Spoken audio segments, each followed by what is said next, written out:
إن كان محمد قد ساوى عشيرته بالناس في الشر الذي جاء به، فما أحرانا أن نجتمع معهم على صده ورده. والله لا نؤمن به ولا نصدقه ولو جاءنا بكل آية، بل نقيم على عداوته ما عشنا أبدا.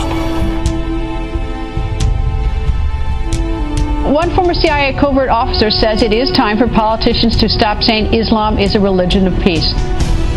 There is, I'm happy to say, a religion of peace in this world, but it's not Islam. Is Islam more violent than any other faith? Blaming the Quran for violence is demonstrably false. 4 critical facts demonstrate that nothing in the Quran permits hate, violence, and terrorism, while both Islamophobes and Muslim extremists ignore these 4 facts. The Quran, the life of Prophet Muhammad, peace be upon him, and Muslims worldwide continue to champion them. Another conversation on hate, but just to quickly remind ourselves, what are the root causes of hate? Where does it begin? How does it happen?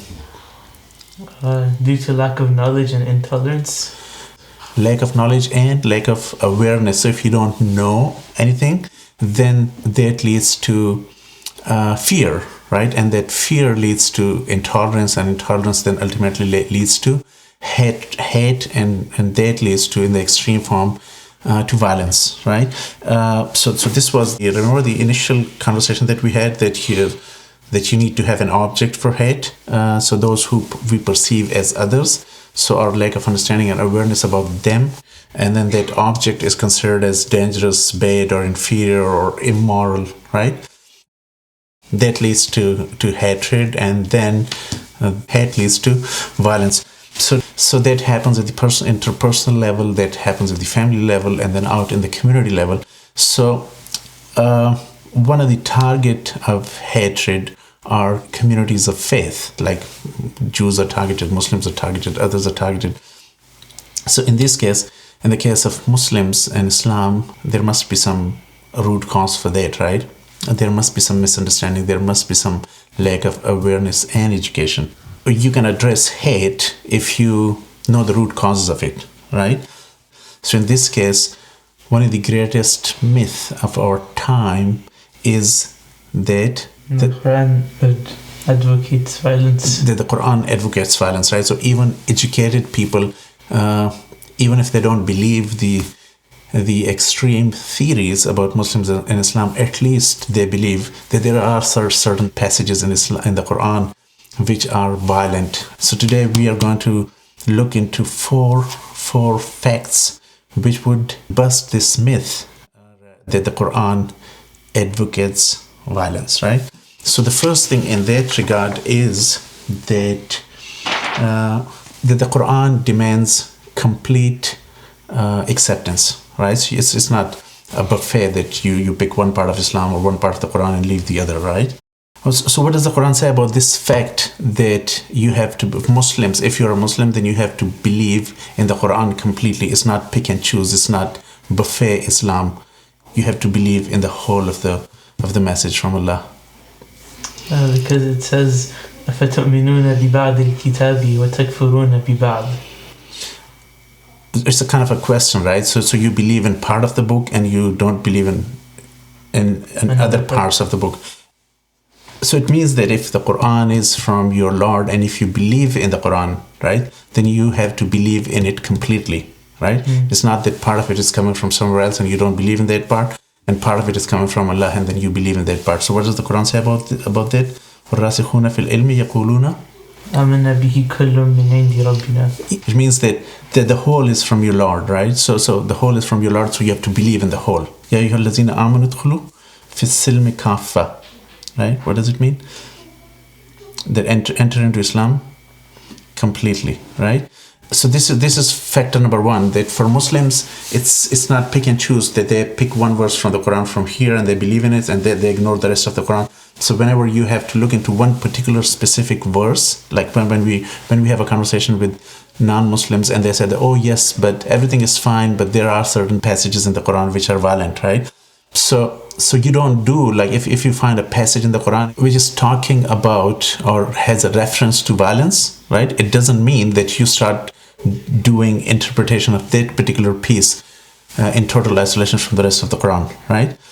So you have to believe in this, and this is factor number one, right? So if you're a believer and you believe in this, you're not going to be doing interpretations in isolation from the rest of the Quran.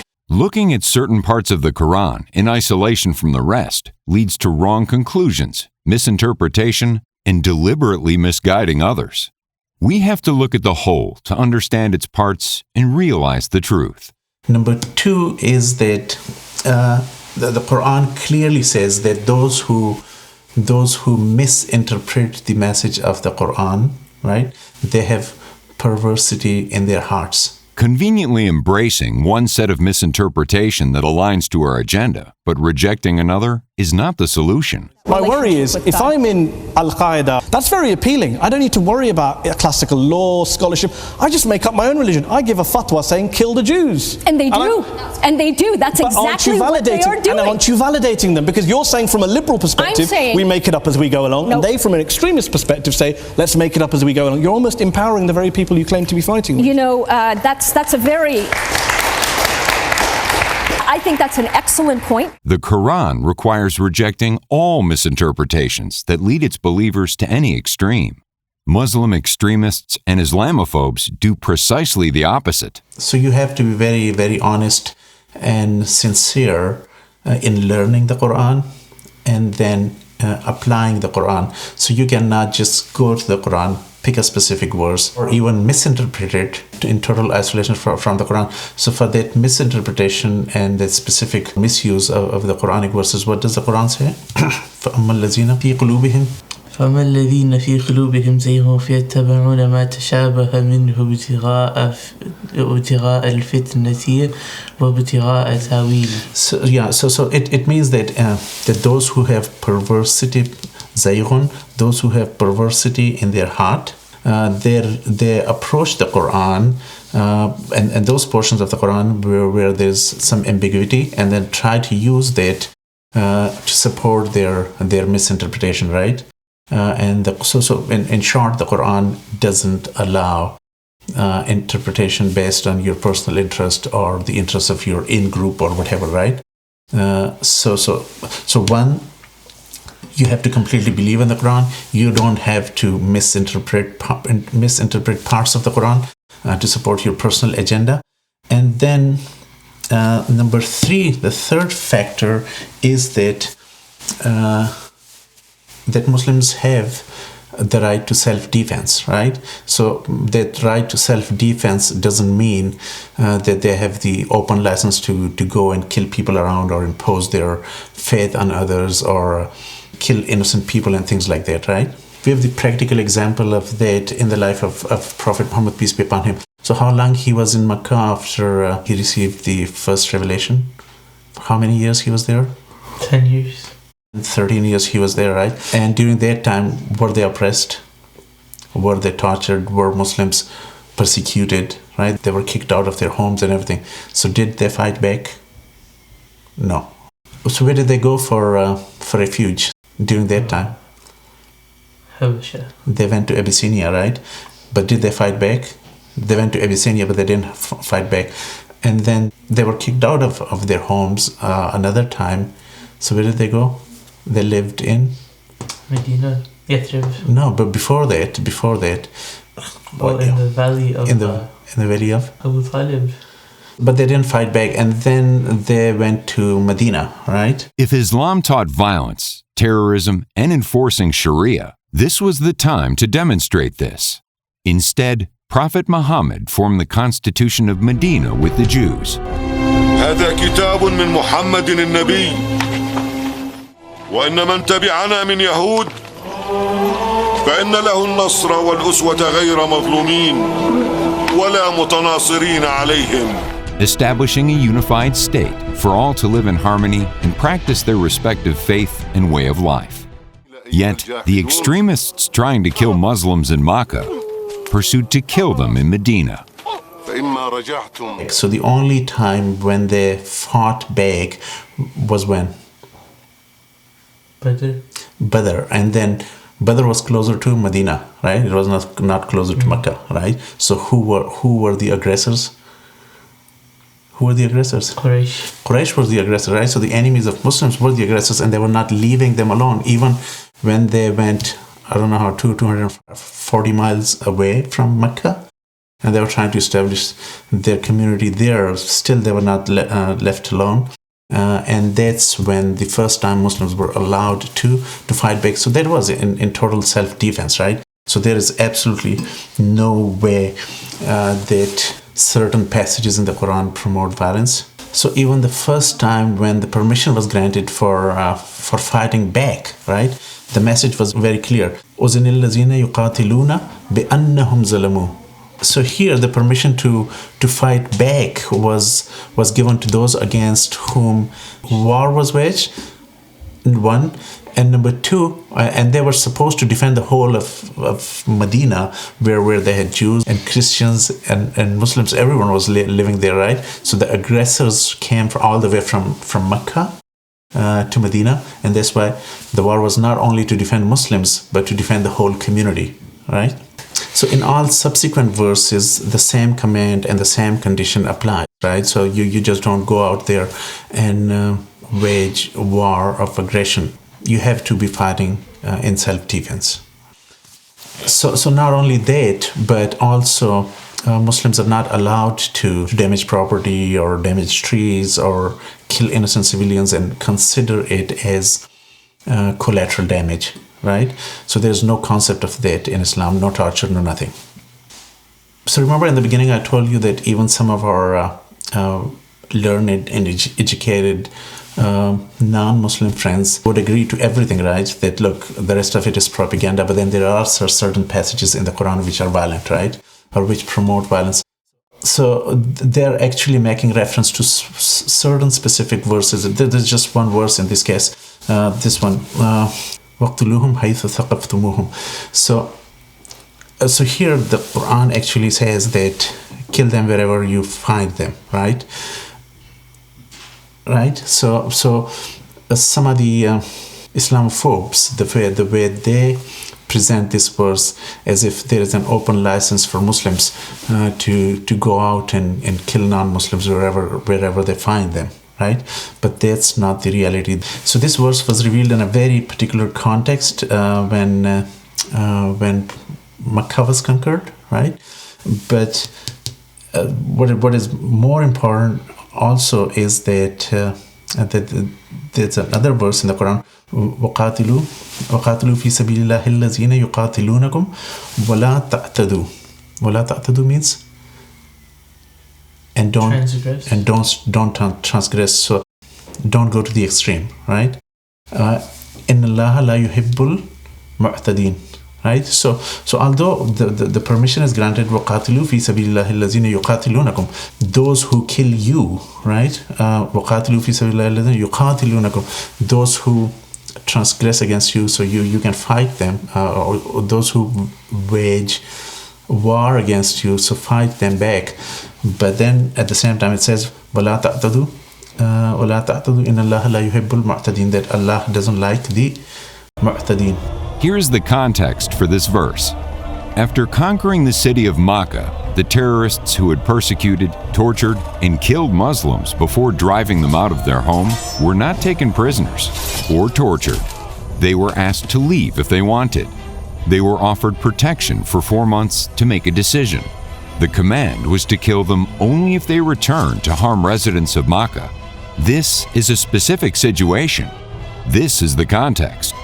This has nothing to do with whatever will come after the prophetic tradition. Pulling this one verse and presenting it out of context is a classic example of manipulating the Quranic text.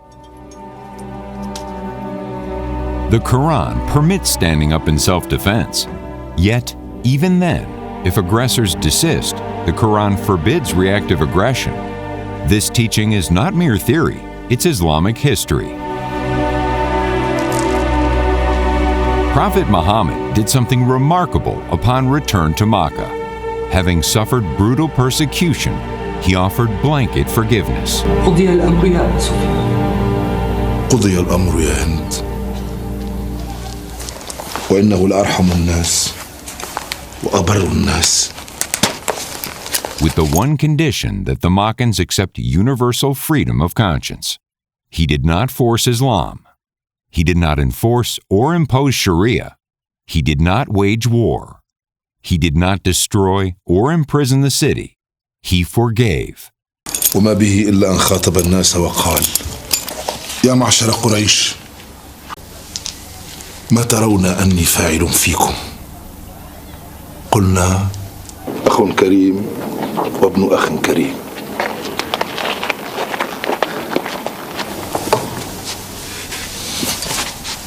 قال: اذهبوا فأنتم الطلقاء. As non-Muslim historian Stanley Lane Poole attests, the day of Muhammad's greatest triumph over his enemies was also the day of his grandest victory over himself. He freely forgave the Quraysh all the years of sorrow and cruel scorn in which they had afflicted him and gave an amnesty to the whole population of Mecca.